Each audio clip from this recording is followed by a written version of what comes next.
What's up? What's up? Good morning, good afternoon, good evening, whatever time of day you are clicking on this video. It is your girl, Christine Austin, and I am here today going to share with you what has been going on. And yeah, this is going to be a daily occurrence where we are going to get together and talk about what is going on so you can follow along with me while I transition out of my one life into my new life, because every day today is the first day of the rest of my life. All right. And it's the first day of the rest of your life as well. So I want to talk about the service on Sunday. Yes, today is Monday. I'm going to talk about the service yesterday and how that kind of flowed in through today. Now, I do go to Macedonia here in Pittsburgh, Pennsylvania, and Pastor Brian Edmonds is the bomb. I've been a Macedonia member for quite some time. I left a little while, went to Mount Ararat, and then ended up at Pastor Mike's church with my husband, ex-husband at the time, and now I'm back in Macedonia, right? And I'm just absolutely loving it there. So this Sunday was really an eye-opener for me. The message talked about, what are you trying to tell me? And I'm looking at my phone because he literally in the sermon, and I'm going to put the link in the description box below. I am going to link that sermon in the box, and I encourage you to go and check it out. He literally was talking about, like, what are you trying to tell me, God? And he told us to either write it down, think about it right at that time so that we can like ponder on it. He said if we were distracted because we're in church, to put it in our notes, put it in our phones. Of course, I wrote it in my phone. And he said, because I want you to really sit and think about, what is God trying to tell you? He said, what is God trying to remind you or to show you? And I'm just like, all of these different things are coming to my mind, right? And he put in there, he stated, so I wrote in my notes, that you love me and you are with me in the middle of this trial. You're trying to show me so many things, and changing the mindset is one, right? He said, God is speaking. Are you willing to say, God, I think I hear you saying this to me? And then write those things down. And I want you to do the same thing. I want you to do the same exercise. All right. If you want to share it in the comments down below, by all means, go ahead and share it. I would love to read those and I will respond. If not, because it's personal, I understand that as well. And so as I was sitting there and I was thinking about, what is it that God is trying to tell me? What has he been telling me? And there's so many things that I know that have been on me. I talked about it a couple times. I'm going to keep talking about it. My digital products, my ebooks, and all these different things that I started and then never finished because there were so many distractions. There were so many things that were like pulling me away. And as I sit down and I think about, what is God trying to tell me in this season? What are the things that I need to do? What are the things that I need not to do? Are there friendships or new relationships or anything that I need to remove myself from? Like maybe put a pause on. Like, what is it that I need to do right now so that as I am moving forward, I know that my decisions and my choices that I'm making today are going to show up in a greater way for me tomorrow, right? And as most of us know, the things that we do, it takes 3 to 6 months for us to be able to really see those results. You can't see them tomorrow, right? We're not in the microwave world. It's going to take time, and we need to make these adjustments, understanding that what I do today is going to show up tomorrow, if you will. So, man, I was sitting here writing a few things down, guys. I was writing a few things down. So I went ahead and I'm going to tell you a little bit more about the sermon. He talked about August being the 8th month of the year, and how God created the earth in 7 days. And then on day 8 was new beginning, right? So that's when everything started, on day 8. Also talked about the young boys in Bible time. They did not get circumcised until day 8. So many different things that he broke down about that day 8, or the number 8, right? It's a new day. He put in, maybe God is up to something to show you something different than what you think. And as I sit here and I'm listening to different, YouTubers, I'm listening to different authors. Most of it's on YouTube. Like, I will Google an author in a heartbeat and see what videos they have out there, and I just kind of listen to their stories. And people go through it. Like, it's we're all going through it. But it's the individuals that will not quit on their vision and the goals and the passion that they know that God has given to them, regardless of what everything else looks like. It's the not quitting, right? It's the not giving up for me, right? It's so powerful. It is so powerful. And this is something else that Pastor Brian has stated. He said, if you harden your heart, God won't be allowed in to speak to you. You won't be able to hear what God is trying to tell you. And I was like, yo, that is so powerful, right? And you know, people have said, and I've heard, you know, individuals say, like, you know, I pray that your heart doesn't get hardened, and, you know, things like that. And for me, that is something that I work towards. Like, I'm not going to allow you to make my heart hard, because I understand that I'm a lover of people. I love people. That is one of my gifts. So I refuse to allow you to make my heart hardened, right? It's kind of hard for me to say that, but I refuse to let anybody do that. But I will protect my heart. But as I was thinking about that, really today I was sitting at the laundromat. Yes, I'm at a laundromat, y'all. I've been at a laundromat a long time. But I was like, you know what? Perspective. I can get everything done in an hour and a half. Like, this is okay. So I'm at the laundromat, and the GPS took me to a laundromat that I've never been to. And it was like all the way across town in an area that I've not, you know, I wouldn't normally go to. And I go inside, and they don't take like the debit card. So it's like you have to have coins, but they didn't have an ATM machine there. So I had to leave and go get money, whatever. And so came back and, you know, said hello to the individuals that were in there, got my clothes together, put them in, you know, the washing machines, and I sat in my car.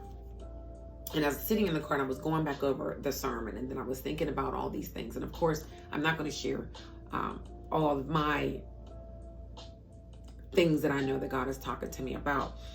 But that hardening of the heart, you know, I think about that, and I think about how so many people are so angry. They're so angry, and it's because they may have been done wrong. You know, they're in pain, they're hurting, and they allow themselves to get so hard because they're like, I'm not going to allow anybody else to do that to me. So they close themselves off to love, right? That's not my story. I'm not doing that, period. I'm just not, right? I don't believe in that. But so many people have, and I'm like, my God, like, I feel sorry for you, because, you know, some people say, like, I don't want to love again because I know that there's going to be pain. They could hurt me. They could cheat on me. They could this, they could that, whatever. And regardless, in love, you are going to have pain. Because think about it. If you are with the love of your life, something's going to happen. Somebody may get sick. Somebody may get hurt. One of you are going to pass away, and you're going to have to experience pain. So pain comes with love. It's just a part of it. So keep that in mind. But getting back to this, if you allow your heart to be hardened, then God is not going to be able to speak to you. And it made me think about, you know, I'm going to just keep it honest. Like, most individuals I know, a lot of females, they're like, hey, if I'm single, newly single, I would like to have a couple dates, but I'm not going to allow them to get in, right? I'm not going to get feelings for them. I don't want them to get any feelings for me. And, you know, initially when you say that and you think it seems okay. It's like, well, you just want to have that male companion or the female companion if you're on the opposite side. But in order for you not to catch feelings, you would have to have a hard heart. You have to, like, consciously, like, oh yeah, like, almost like, I'm just going to be using you for your time and your energy and conversation, but we're not going to really build anything here. And is that really what we want to do? Like, is it really? And so when I think about that, I'm like, wow, I don't want to be that person that is like using somebody else because I feel like I need somebody in that space to fill a void. That's what God's for, right? And so I'm telling y'all, yesterday this word was for you, girl. It was for me. And I'm like, man, okay, so I don't want to do that because I don't want to have to close my heart a little bit just to be able to come out and, you know, kick it and have a good time for the sake of being out, right? To fill a void. Because then I'm blocking what God is trying to say to me, possibly. And that's how I interpreted the message on yesterday. Like, we need to be very careful about everything that we are doing, everything. And for me, because I know that God has amazing things for me. I know that. I've been saying it for years. And as I'm going back and I'm looking at my old journals and I'm reading through my life, right? I'm reading my life. I'm like, okay, Chris, I can see where I've made so many decisions that I should have been like, I'm not dealing with that. Or I don't want to do that. Or is that really what we want to do? So many times. But I didn't speak up. And it's like, okay, so why didn't you speak up? So as I'm now older and I'm going back years and I'm reading through, I'm literally probably creating a workbook. I don't really know what's coming out of this. But I'm looking at certain decisions and I'm thinking like, okay, why? Why did I do that? And what if I did something different? What would my life look like today? Right? And of course we can't change that, but can that help somebody else? Can it help somebody else? I'm always thinking about the things that God allows me to go through. What am I supposed to learn? How do I make sure I don't do it again? Especially at 50. Come on, y'all. And then how can I help the next person? Because I always believe that I'm supposed to be helping someone else. And in that, you receive the gifts. You use your gifts to help others and you receive, right? So keep that in mind. And then you can't make your own plans and then put God in it. I was like, what? Now, I done heard another pastor years ago say, a lot of us sit there and get in a relationship and then we ask God to bless it. When we should have been asking God, is this the person for us, right? So it's like the opposite. This is like the same thing. You can't make your own plans and then put God on it. Like, we need to pray about things before we're doing it. And then take your time. Nothing needs to be done like this. And yes, I've heard a lot of managers, I've heard a lot of, people like, if you can't make a decision like that, then, you're not meant to be a boss. This and that and the third. I know a lot of bosses that didn't do that right away, and they're millionaires, right? They took their time, they prayed about it, they counted the cost, they did all the work that they needed to do. So in this space, I'm hearing, sit your butt down, get quiet, cut off all of the distractions, even the ones that you don't really think are distractions, but they are. And so I'm literally like, and I wrote down several things like, okay, Chris, we're not going out. We're not going out. Now, granted, I have 2 trips already planned for. 2. I will be out for those 2 trips because I've already paid for them. But as far as like the going out through the week or on the weekend, right? There's different things. So I wrote them down. And as I'm going through the different things, I am journaling. I'm always journaling, y'all. Like, I keep the book. Like, we halfway through, little more than halfway through the year, halfway through the book, always journaling. I am keeping track of it so that I can, at the end of this, be able to share it. What did I do to get to where I'm going? Because I know I'm going. Right? This ain't where we ending, y'all. No, we're not. We got to go, right? So, you can't make your own plans and then put God in it. Clearing out all of the distractions. And then asking God to build up your discernment, because your destiny is tied up in making the right decisions. Your destiny is tied up in making the right decisions. A lot of us are failing in our business because we're not praying first. We're not asking God, like, what should we be doing, right?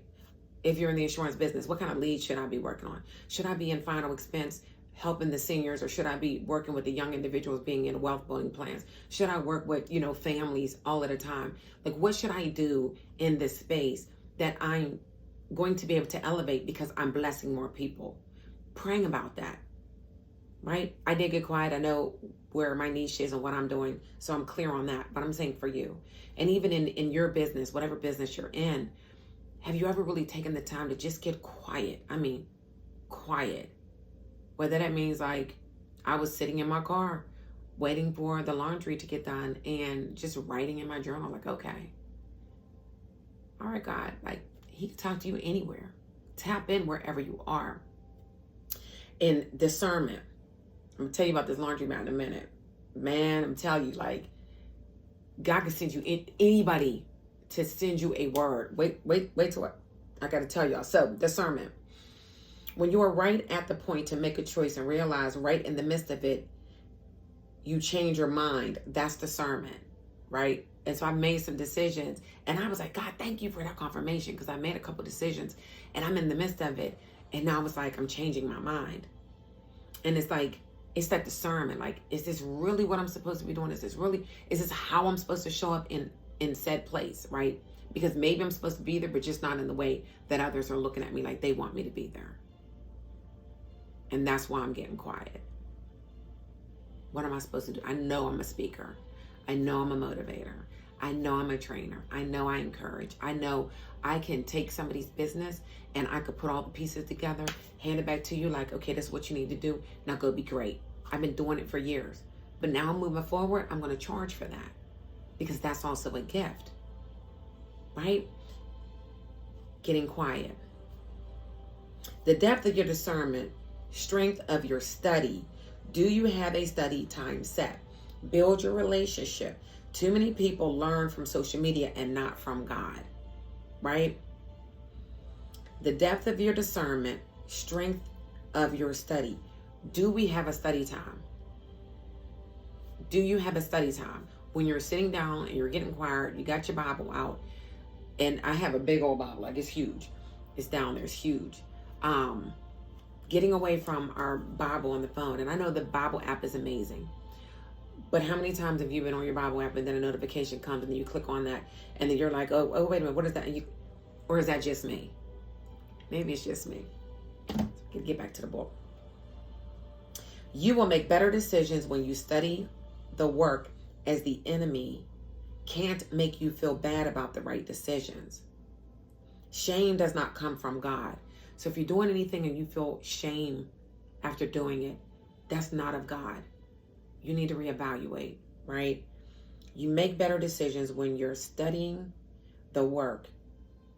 So studying the work that God is telling you to do, you need to study it.